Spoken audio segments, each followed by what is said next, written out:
하나님 아버지 감사합니다. 오늘도 또 귀한 주일 허락해 주셔서 우리 사랑하는 사랑부 원지체들이 함께 모여 하나님께 예배드릴 수 있도록 허락하시니 감사합니다. 하나님, 오늘 특별히 썸데이를 앞두고 함께 또 말씀 나누려고 합니다. 이 말씀을 통해 썸데이를 향한 하나님의 뜻을 우리가 분명히 깨닫고 그 안에서 다시 힘을 얻을 수 있는 시간 될 수 있도록 인도해 주세요. 오직 하나님께 맡겨드리며 사랑이 많으신 예수 그리스도 이름으로 기도드렸습니다. 네, 오늘 말씀 함께 먼저 읽도록 하겠습니다. 오늘 말씀은 한 절이에요. 고린도후서 3장 3절. 잘 보이시죠? 네. 함께 한 목소리로 읽도록 하겠습니다. 시작. 너희는 우리로 말미암아 나타난 그리스도의 편지니 이는 억으로 쓴 것이 아니요 오직 살아계신 하나님의 영으로 쓴 것이며 또 돌판에 쓴 것이 아니요 오직 육의 마음판에 쓴 것이라. 아멘. 네, 저희는 썸데이를 앞두고 있습니다. 썸데이가 뭐죠? 다 알고 계시죠? 네, 썸데이는 우리 주변에 아직 하나님을 알지 못하는 분들, 하나님을 또 잠깐 믿으셨다가 떠나신 분들에게 다시 한번 교회에 나올 수 있도록 우리가 초대하는 큰 행사를 이야기해요. 그래서 오늘은 우리 썸데이, 이번 썸데이의 주제 구절인 고린도후서 3장 3절 말씀을 가지고 한번 같이 생각을 해봤으면 좋겠습니다. 그리스도의 편지라고 들으면 저희는 당연히 하나님께서 우리를 통해서 하나님의 복음을 전하시고 하나님을 전하게 하시는구나 라고 생각할 수 있습니다. 그런데 제가 사실 이 말씀을 준비하면서 편지 안에 어떤 게 적혀 있을까 궁금했어요. 혹시 알고 계세요? 편지 안에 어떤 내용이 적혀 있을까? 처음에는 당연히 막연하게 사형리라고 생각했습니다. 사형리가 뭐죠? 이 세상이 타락했고 하나님께서 예수님을 통해서 구원해 주셨다. 짧게 이야기하면 이런 복음을 핵심적으로 압축해 놓은 내용을 사형리라고 하잖아요. 그래서 저는 그리스도의 편지라고 하면 그 편지 안에 그 사형리의 내용이 있겠구나 라고 생각을 했었어요. 여러분도 그렇게 생각하시나요? 네, 그렇게 생각하시기도 하고. 그런데 그래서 말씀을 찾아봤어요. 일단 그 말씀이 속한 우리 그리스도의 편지라고 들어가 있는 이 고린도후서 3장 3절에서 단서를 찾고 싶었어요. 그래서 3장 3절을 계속해서 생각해봤습니다. 근데 그러면서 이제 그런 생각이 들었어요. 우리가 전도를 하면 예수님이 살아계시고 예수님이 우리를 사랑하십니다 라는 사실을 전하는 거라고 생각하잖아요. 또 그것도 맞고. 그렇지만 한 가지 질문이 생겼어요. 그러면 우리가 그 이야기, 복음을, 사형리를 우리 주변 사람들에게 전달하면 그걸로 끝인 걸까? 우리의 책임은 다 한 거예요? 그러니까 우리는 분명하게 사형리를 다 전했잖아요. 그러면 이제 나는 내가 할 것은 다 했다 라고 생각하면 될까요? 뭔가 이상하죠? 뭔가 사형리를 꼭 전해야 되는데 사형리를 전하는 게 전부가 아닌가? 이런 생각이 들었습니다. 그래서 오늘 3장 3절의 내용을 다시 한번 보는 게 중요해요. 일단 말씀을 보시면 그리스도의 편지라고 말하잖아요. 그런데 이 다음에 좀 알 수 없는 내용이 나와요. 이는 먹으로 쓴 것이 아니요 오직 살아계신 하나님의 영으로 쓴 것이며 또 돌판에 쓴 것이 아니요 오직 육의 마음판에 쓴 것이라. 이게 무슨 이야기일까요? 약간 이 이야기를 듣고 바로 이 이야기구나 라고 와닿으세요? 사실은 저는 그렇지 않았어요. 그래서 이게 뭘까 참 고민을 했습니다. 그런데 이 말은 바울이 한 이야기가 아니에요. 이건 바울이 썼거든요. 이 고린도후서는 바울이 썼지만 사실 이 말씀은 바울이 이야기한 게 아닙니다. 바울은 인용을 한 거예요.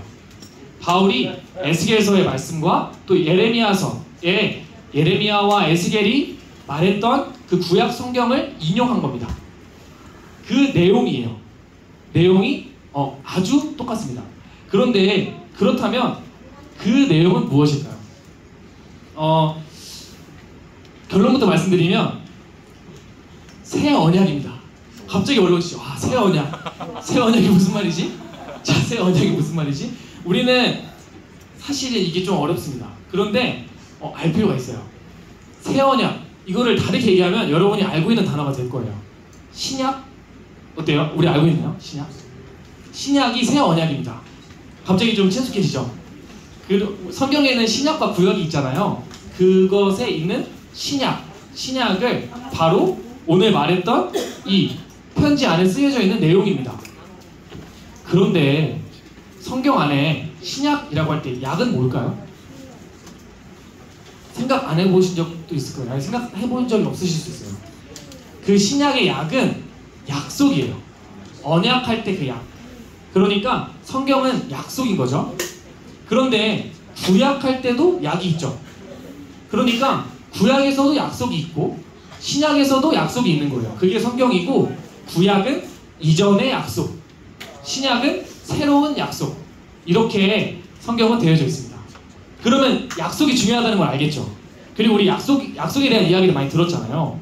그러면 그 약속의 내용은 뭐죠? 아세요 혹시? 사실은 이게 너무나 우리가 당연하게 듣고 있고 이미 알고 있어서 굳이 물어보면 떠오르지 않을 수 있어요. 그래서 제가 한 번 더 말씀을 준비했습니다. 레위기 18장 5절 말씀인데요. 함께 읽어볼까요? 준비 시작. 너희는 내 규례와 법도를 지키라. 사람이 이를 행하면 그로 말미암아 살리라. 나는 여호와이니라. 자, 이 말을 딱 읽으면 와닿나요? 약속이 뭔지? 약속은 조금 더 쉽게 이야기하면 하나님의 말씀에 순종하라 라는 겁니다. 너희들이 하나님의 말씀에 순종하면 내가 복을 줄게. 내가 너희들을 살게 할게. 너희들에게 은혜를 줄게 라고 이야기하는 겁니다. 그래서 약속은 하나님의 말씀을 순종하면 살고 순종하지 않으면 죽는다가 약속이에요. 사실은 이 약속은 우리가 이미 알고 있어요. 아담과 하와부터 시작해요. 선악과를 따먹으면 안 된다라고 하나님께서 말씀하셨죠. 그리고 그 말씀을 어기고 죽게 됩니다. 그 이후에 많은 이스라엘 백성들이 성경을 보시면 아시겠지만 하나님께서 이렇게 해라 저렇게 해라 말씀하신 모든 것을 이제 지키지 않아요. 그래서 결국에 하나님께서 벌을 내리시는 내용입니다. 그렇다면 우리가 약속이 무엇인지 알겠죠? 약속은 하나님의 말씀을 순종하면 하나님께서 생명을 주시겠다. 그것이 약속입니다. 순종이 왜 이렇게 중요할까요? 하나님께서 우리한테 왜 이렇게 순종을 요구하실까요? 우리가 하기 싫은 것들을 하라고 하시고 우리가 할 수 없는 것들을 하라고 하시잖아요. 왜 그러실까요? 하나님의 말씀을 순종하는 건 정말 중요한데요. 그건 우리가 하나님을 믿는 것을 증명하기 때문에 그래요. 우리가 하나님께서 나의 아버지시고 하나님께서 이 모든 것을 주신 창조주이시고 나를 사랑하시는 나의 아버지시니까 그분이 말씀하시는 게 나한테 좋겠다. 그분이 말씀하시는 게 내가 꼭 지켜야 되는 것이다 라고 사실은 믿고 그대로 살아내는 것을 순종하는 거라고 하거든요. 그래서 우리가 말씀에 순종하는 것이 상당히 중요합니다. 그리고 그건 다른 말로 해서 하나님을 믿는 것이에요. 그러면 순종하지 않는 사람은 하나님을 믿는 걸까요? 아니죠. 그래서 하나님을 믿는 것을 그냥 내 머리로만 아는 것으로 생각해서는 안 돼요. 머리로 지식으로 아는 것을 넘어서 그대로 살아내야 됩니다. 그게 믿음이에요. 벌써 어렵죠? 네. 근데 이게 약속이에요. 이게 약속인데 그러면 구약과 신약은 뭐가 다를까? 구약은요 하나님께서 우리에게 너희들이 지켜 그렇지만 못 지키면 죽을 거야 라고 하셨는데 그 구약을 통해 우리는 한 가지를 알게 됩니다. 사람은 하나님의 약속을 지킬 수가 없구나. 사람은 보이지도 않으신 하나님을 내 느낌과 다른 하나님의 말씀을 순종할 수가 없구나 라는 것을 구약을 통해 알게 돼요. 구약의 많은 사건들을 통해 우리는 하나님의 말씀을 지킬 능력이 없구나를 발견하게 됩니다. 근데 그래서 신약이 등장해요. 신약은 무엇이냐? 그것이 바로 오늘 말씀입니다. 오늘은 고린도후서 3장 3절인데 히브리서 8장을 한번 볼게요. 이게 오늘 읽을 마지막 말씀입니다. 그러니까 함께 다시 한번 힘내서 읽어봤으면 좋겠어요. 준비 시작. 또 주께서 이르시되 그날 후에 내가 이스라엘 집과 맺은 언약은 이것이니 내 법을 그들의 생각에 두고 그들의 마음에 이것을 기록하리라. 나는 그들에게 하나님이 되고 그들은 내게 백성이 되리라 라는 말씀입니다. 어디서 봤던 말씀이죠? 방금 아까 읽었던 저희 본문과 똑같은 말씀이에요. 이 말씀은 무엇이냐면 너희들 스스로 나를 믿을 수가 없구나. 너희들에게 희망이 없고 너희들에게 능력이 없구나. 그래서 내가 해줄게 라는 약속입니다. 내가 너희들 마음속에 직접 그 마음을 주고 너희들에게 직접 그 은혜를 줄게. 그래서 너희들의 굳어진 마음이 부드러워지게 할 것이고 나를 떠났던 마음이 나에게로 돌아오게 할게. 너희들에게 희망과 가능성이 없으니까 오직 은혜로 내가 다 할게 라는 약속입니다. 그런데 우리한테 한 가지 요구하세요. 기도해라. 이것을 은혜로 구하라 라고만 하십니다. 그러니까 우리는 하나님께 우리의 연약함을 인정하고 하나님, 제가 하나님 뜻대로 살 수가 없어요. 제가 하나님을 믿을 수가 없어요. 고백하면서 하나님께 은혜를 구하기만 하면 하나님께서 그것들을 다 해주신다 라고 말씀하신 거예요. 그런데 이게 그렇다면 이게 도대체 편지의 내용과 무슨 상관이지? 라는 생각이 들 수 있습니다. 편지의 내용은 결국은 우리가 우리의 삶 속에서 우리는 알지도 못하고 우리는 경험하지도 못하는 내용을 전달하라는 게 아니에요. 그러니까 우리가 그냥 하나님은 이런 분이시래, 하나님은 이렇게 사랑이 많으시고 이렇게 위대하신 분이래 라고 전달하는 것에서 끝나는 게 아니라는 거죠. 그 안에는 우리가 그대로 믿음으로 사는 것, 그래서 하나님을 믿는 그 삶을 사는 것이 그 안에 담겨져 있는 내용입니다. 그래서 우리가 이제 앞으로 전도를 해야 되잖아요. 특별히 그 썸데이를 앞두고 있는데요. 그 썸데이를 앞두고 있는 우리의 태신장, 우리가 하나님을 믿게 했으면 좋겠는 우리 주변의 그 많은 사람들 앞에서 사실은 중요한 것은 우리가 그들에게 하나님은 이런 분입니다 하고 전달하는 것도 중요하지만 그런 삶이 어떤 삶인지, 그것이 왜 좋은 거고 그것이 뭐가 다른지를 우리가 직접 보여주는 걸 이야기합니다. 그게 우리가 믿음으로 살아내는 삶을 그 편지의 내용으로 쏙 보여주는 거예요. 사실은 이렇게 말하면 좀 와닿지 않을 수 있어요. 그래서 조금 더 자세하게 간단하게만 소개를 드리면, 예를 들면 이런 거죠. 하나님께서 나를 보고 계시기 때문에 정직하게 사는 거예요. 다른 사람은 아무도 그걸 지키지 않는 원칙이 있을 수 있어요. 근데 내가 하나님이 날 보고 계셔, 하나님이 하나님이 내가 정직하게 살기를 바라셔 라는 그 믿음을 가지고 정직하게 사는 거예요. 또는 하나님께서 나를 사랑하셨으니까, 나에게 그 큰 은혜를 주셨으니까 나도 저 사람을 용서하는 거죠. 나도 저 사람한테 양보하는 거예요. 그리고 하나님께서 나를 지켜주시니까 내가 두려워하지 않는 거예요. 하나님께서 나를 지켜주시니까 내가 초조하지 않는 거예요. 하나님께서 일하시기를 기다리는 거죠. 이런 모습들, 간단하게만 이야기했지만 말만 들어도 숨이 턱 막히지만, 이렇게 우리가 살아내는 모습들을 보면 사람들이 이상하게 생각해요. 저 사람은 왜 다르지? 저 사람은 뭘 믿길래 저렇게 불안하지 않고 초조하지 않고 양보하고 용서하고 저렇게 살아가는 거지? 이렇게 사실은 우리들의 삶을 통해 하나님께서 살아계심이 증거되는 겁니다. 그 이야기예요. 그래서 우리에게 너무나 버겁죠, 사실은. 왜냐면 우리가 사랑하는 사람일수록, 우리와 가까운 사람일수록 그 사람에게 우리의 밑바닥을 보여주게 되잖아요. 그래서 그 사람에게 하나님을 믿는다는 게 정말 멋진 거고, 하나님을 믿는다는 게 정말 남다른 거라는 거를 보여주기가 너무나 어렵잖아요. 사실은 그 어려운 마음들이 저도 똑같습니다. 그런데 그래서 이게 신약이라는 게 중요해요. 신약은요, 뭐였죠? 우리가 할 수 없다는 거였어요.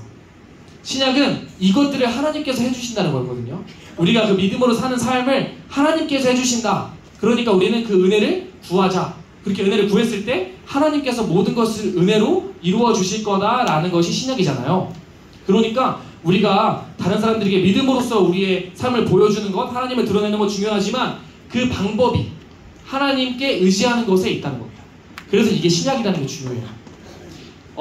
정리를 하면 우리들의 삶 속에 직접 그 믿음으로 사는 모습을 통해 보여줘야 됩니다. 그렇지만 그것은 하나님의 은혜로 되는 것입니다. 이렇게 얘기하면 근데 썬데이를 앞두고 그러면 우리는 어떻게 하라는 거지? 왜냐면 이거는 시간이 걸리거든요. 이게 한순간에 되는 게 절대 아니에요. 그냥 하나님 저 믿음으로 살겠습니다 하면 그 다음날 뿅 하고 변해서 완전히 남달라지는 삶을 살지 못한다는 걸 우리 알잖아요. 이건 사실 시간을 통해 하나님을 경험하고 또 말씀을 배워가고 또 많은 교회 사역들을 통해 또 배움을 통해 변화되는 그 긴 시간을 통해 이루어지는 일들인데, 이것이 그러면 썸데이를 당장 한 달 앞두고 있는 우리에게 2주 앞두고 3주, 한 달 앞두고 있는 한 달 앞두고 있는 우리에게 어떻게 적용이 될 수 있을까요? 사실 그리스도의 편지라는 이 이야기는 우리가 이번 한 달 동안 우리가 태신자를 특정한 그분을 초청하기 위해 우리의 힘이 아닌 하나님의 은혜로 그 모든 것들을 감당해야 한다고 첫 번째로 우리가 생각하면 좋습니다. 그런데 우리가 그들을 빨리 구원해야 되잖아요. 그러니까 우리가 변하기만을 기다려서, 물론 변해서 결국에 돌아오게 되기도 하겠지만 그것만을 기다리기에는 좀 너무 시급하잖아요. 언제 죽을지도 모르고 우리 주변의 사람들이 빨리 구원을 받아야 되잖아요. 그렇기 때문에 썸데이가 있습니다. 우리 스스로 어려울 수 있어요. 내가 너무 연약해서 나의 모습으로 저 사람을 어떻게 감동시키지? 어떻게 교회로 궁금하게 하고 교회를 좋게 생각하게 하지? 이거는 시간이 오래 걸립니다. 그래서 우리가 앞으로 계속해서 끊임없이 하나님과 동행해야 될 길이에요. 그렇지만 그런 우리에게 하나님께서 썸데이를 주셨습니다. 썸데이는 그래서 우리에게 너무나 좋은 기회고 은혜예요. 우리가 그 오랜 시간 동안 지켜만 볼 수 없는 우리의 사랑하는 가족들, 사랑하는 친구들, 빨리 하나님을 만났으면 좋겠는 이들에게 우리가 썸데이를 통해서 다가갈 수 있습니다. 그래서 우리가 교회로 함께 있는 거잖아요. 내 스스로 할 수 없으니까. 그래서 우리가 이제는 그 사람들에게 말씀을 전하기도 어려울 수 있고, 또 그들에게 내 모습을 통해 전도하기 어려울 수 있어요. 그렇다면 썸데이에 초청을 하세요. 썸데이라는 좋은 기회가 있잖아요. 그걸 잘 사용하셔서 내가 저분은 나를 통해서는 아직 좀 시간이 걸리겠지만 이 기회, 썸데이를 통해 초청해야겠다. 그래서 그분들이 우리 공동체에 들어오시면 그저 우리가 함께하는 것, 우리가 함께 하나님을 예배하는 것만으로도 또 당연히 하나님을 만나게 될 수가 있어요. 바라옵기를 우리가 태신자 작정을 오늘 하잖아요. 오늘 작정을 할 때 그 사람이 정말 하나님을 만나게 되기를 간절히 바라는 그 믿음으로 작성합시다. 그리고 그 사람이 우리의 초청을 통해 하나님께 만나게 되기를 간절히 기도합시다. 그래서 우리가 오늘 기도문도 나눠드리겠지만 우리가 준비하는 그 과정 통해 기도가 빠지면 안 돼요. 아까 신약을 말씀드렸듯이 하나님의 은혜로 되는 일이라고 했잖아요. 결국 우리가 기도하는 것 그리고 초청하는 것, 이 두 가지를 통해 영혼들이 하나님께로 돌아올 수 있을 줄 믿습니다. 네, 말씀을 맺겠습니다. 우리들의 마음속에 우리가 직접 우리의 삶을 통해 하나님을 전하는 것도 너무나 중요하고 앞으로 그렇게 나아가야 합니다. 그렇지만 당장 한시가 급하기 때문에 썸데이를 통해 속히 그들의 영혼을 구원합시다. 그렇게 되기를 기도합시다. 이렇게 우리 썸데이를 준비하는 우리 사랑부가 되었으면 좋겠습니다. 네, 그러면 제가 기도하고 설교를 마치도록 하겠습니다. 기도하겠습니다. 하나님 아버지 감사합니다. 하나님을 믿을 능력이 없던 우리에게 아버지께서 친히 우리의 모든 죄를 감당하시고 우리에게 성령을 통해 능력을 주신다 하셨습니다. 하나님, 그 긍휼의 하나님, 그 은혜의 하나님을 우리가 믿는 믿음으로 주님께 은혜를 구합니다. 우리들의 모든 마음이, 모든 인생이 하나님을 참으로 믿는 믿음으로 살아가는 삶 되게 하셔서 우리를 통해 하나님이 드러나고 우리의 삶을 통해 하나님께서 영광 받으시는, 그래서 많은 이들이 하나님께로 돌아오게 되는 통로로 쓰임받게 하여 주시옵소서. 하나님, 그렇지만 당장 너무나 급합니다. 많은 이들 빨리 하나님께 돌아와야 됩니다. 그래서 우리에게 썸데이를 주셨습니다. 하나님, 우리가 그들의 영혼을 간절히 바라는 마음으로 그들을 태신자를 작성하게 하시고 또 그들에게 썸데이를 용기 내어 초청할 수 있는 믿음을 허락하여 주시옵소서. 그래서 이 썸데이를 통해 우리들의 소중한 이들이, 우리의 사랑하는 이들이 하나님을 만나게 되는 은혜가 있게 하여 주시옵소서. 모든 것을 주님께 기도로 준비하게 하여 주시고, 그래서 하나님께서만 일하시는 것을 우리 모두가 목도하게 될 것을 기대합니다. 감사드리며 사랑이 많으신 예수님 이름으로 기도드렸습니다. 아멘. 감사합니다.